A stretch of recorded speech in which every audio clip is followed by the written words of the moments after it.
जीव विज्ञान की ग्लॉसरी में अक्सर ऐसे शब्द होते हैं जो एक जैसे लगते हैं। Chromosome, chromatid, chromatin, transcription, translation, mitosis, meiosis, शब्द जो आपने सुने हैं। जब मैं पहली बार माइटोसिस और मयोसिस के बारे में सीख रही थी, तब मैंने उन्हें अलग अलग सीखा और फिर मैंने यह पता लगाने की कोशिश की कि उनमें क्या एक जैसा था, क्या अलग था, उन दोनों में क्या फ़र्क था। मैं एक के बाद एक इमेज दिखाकर स्टेजेस के बीच तुलना करने की कोशिश करूंगी। आप जानते हैं कि किस चीज़ ने मेरी मदद की होगी? अगल बगल तुलना। और यही है यह वीडियो। हम मानते हैं कि आपके पास माइटोसिस और मयोसिस का बैकग्राउंड पता है। अगर नहीं पता तो हमारे वीडियो पर एक नज़र न डालें, लेकिन यह वीडियो एक साथ तुलना है, एक स्प्लिट स्क्रीन में। बाईं ओर माइटोसिस, दाईं ओर मयोसिस। ये दोनों प्रोसेस साइटोकाइनेसिस के साथ, जो साइटोप्लाज्म को स्प्लिट करने के लिए उन्हें फॉलो करती हैं, नई सेल बनाने में शामिल हैं। माइटोसिस का नतीजा होता है बॉडी सेल्स। मयोसिस का नतीजा होता है स्पर्म और एग सेल्स, जिसे एक फैंसी नाम गेमेट्स से भी जाना जाता है। इससे पहले कि हम माइटोसिस और मयोसिस शुरू करें, आइए देखें कि आप किससे शुरू करते हैं। माइटोसिस और मयोसिस दोनों में आपकी शुरुआती सेल डिप्लॉयड होती है, जिसे यहाँ 2n लिखा गया है। इसका मतलब है कि इसमें क्रोमोसोम के 2 सेट हैं। मनुष्यों में माँ से 23 क्रोमोसोम का एक सेट और पिताजी से 23 क्रोमोसोम का एक सेट शामिल है। मनुष्यों में कुल 46 क्रोमोसोम होते हैं। इंटरफेस के दौरान सेल क्रोमोसोम की नकल करती है।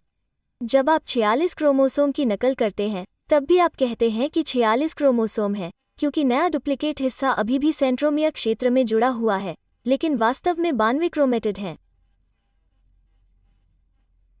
इंटरफेस माइटोसिस या मयोसिस का हिस्सा नहीं है, लेकिन यह वास्तव में एक अहम फेज है, क्योंकि यह हमारे शुरू होने से पहले क्रोमोसोम की नकल करता है। 46 क्रोमोसोम ड्रॉ करना मुश्किल है।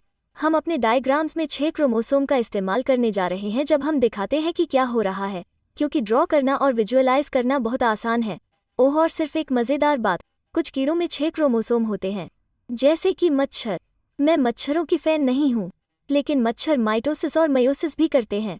स्टेजेस के बारे में जानते समय हम छोटा नाम PMAT देते हैं, जो स्टेजेस को समझने में मददगार होता है। माइटोसिस और मयोसिस दोनों इन स्टेजेस से गुजरते हैं, लेकिन मयोसिस 2 बार उनके माध्यम से जाता है, इसलिए हर PMAT स्टेज के आगे एक संख्या होती है। हम हर PMAT स्टेज के लिए कुछ बुनियादी इवेंट दिखाने जा रहे हैं, लेकिन कृपया जान लें कि हम इस छोटे से वीडियो में जो शामिल कर सकते हैं, जानने के लिए उससे कहीं ज़्यादा है। माइटोसिस में प्रोफेज। याद रखें कि प्रो का मतलब पहले हो सकता है और यह स्टेज दूसरों से पहले आती है। क्रोमोसोम दिखाई दे रहे हैं, हम कहते हैं कि वे कंडेंस या थिक या गाढ़े हो रहे हैं। मयोसिस में प्रोफेज आई यहाँ भी हो रहा है, लेकिन क्रोमोसोम अपने होमोलोगस पेयर से मैच करते हैं। होमोलोगस का मतलब है कि क्रोमोसोम करीब करीब एक ही साइज के होते हैं और उनमें एक ही जगह पर एक ही तरह के जीन होते हैं।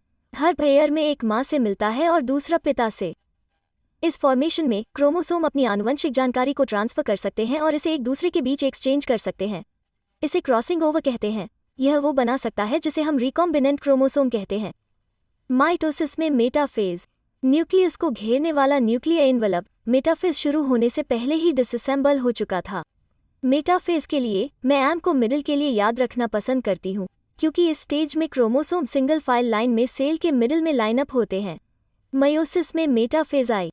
क्रोमोसोम मिडिल में भी होते हैं, लेकिन वे अभी भी सेल के बीच में पेयर में रहेंगे, इसलिए यह सिंगल फाइल लाइन नहीं है। माइटोसिस में एनाफेज। मुझे लगता है कि एक दूर के लिए है। स्पिंडल के काम से क्रोमेटिड दूर हो जाते हैं, वे सेल की उल्टी दिशाओं की ओर बढ़ रहे हैं। मयोसिस में एनाफेज आई। वही बात, लेकिन इस मामले में यह क्रोमोसोम नहीं है, क्रोमेटिड्स को सेल के विपरीत पक्षों तक खींचा जा रहा है। माइटोसिस में टेलोफेज और मयोसिस में टेलोफेज आई। क्रोमोसोम पूरी तरह विपरीत सिरों पर होते हैं और इन दो नई सेल को बनाने के लिए दोनों तरफ न्यूक्लियस बन रहे हैं, और वे दोनों तरफ क्रोमोसोम को घेरना शुरू कर रहे हैं, क्योंकि आखिरकार यह 2 सेल बनाएगा। सेल के स्प्लिट को पूरा करने के लिए साइटोप्लाज्म को स्प्लिट करने के लिए साइटोकाइनेसिस की प्रोसेस होती है। तो माइटोसिस और साइटोकाइनेसिस के आखिर में हम 2 एक जैसे डिप्लॉयड सेल मिलते हैं। मनुष्यों में 46 क्रोमोसोम होते हैं। यह ऑर्गेनिज्म ग्रोथ के लिए बहुत अच्छा है। बढ़ने के लिए ज़्यादा सेल्स की ज़रूरत होती है या डैमेज हुई सेल को बदलने की। मयोसिस 2 पर चलें। प्रोफेज 2। क्रोमोसोम दोनों सेल्स में कंडेंस होते हैं। यह उतना मज़ेदार नहीं होगा जितना कि प्रोफेज में था, क्योंकि उनके पास होमोलोगस पेयर और क्रॉसिंग ओवर नहीं होगा। मेटाफेज 2। मिडिल के लिए एम, लेकिन इस बार क्रोमोसोम सिंगल फाइल लाइन में है, जैसा कि मेटाफेज माइटोसिस में दिखता था। एनाफेज 2, दूर के लिए ए सोचें। इस बार हालांकि यह वास्तव में क्रोमेटिड्स हैं जो दूर हो रहे हैं। टेलोफेज 2, क्रोमोसोम विपरीत सिरों पर होते हैं और नई सेल्स बनाने के लिए हर सिरे पर न्यूक्लियस बन रहे हैं। साइटोकिनेसिस साइटोप्लाज्म को स्प्लिट करने के लिए मेयोसिस 2 को फॉलो करेगा।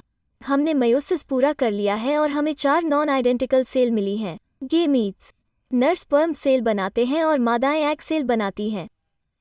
ये गेमीट्स हैप्लॉइड होते हैं, जिसका मतलब है कि उनके पास मूल शुरुआती सेल के रूप में क्रोमोसोम की आधी संख्या है।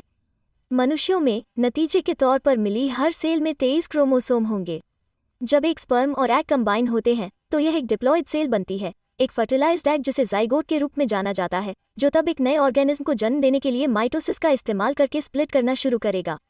अमीबा सिस्टर्स के लिए बस इतना ही, और आपको याद दिलाते चले कि आपको यूं ही जिज्ञासु बने रहना चाहिए।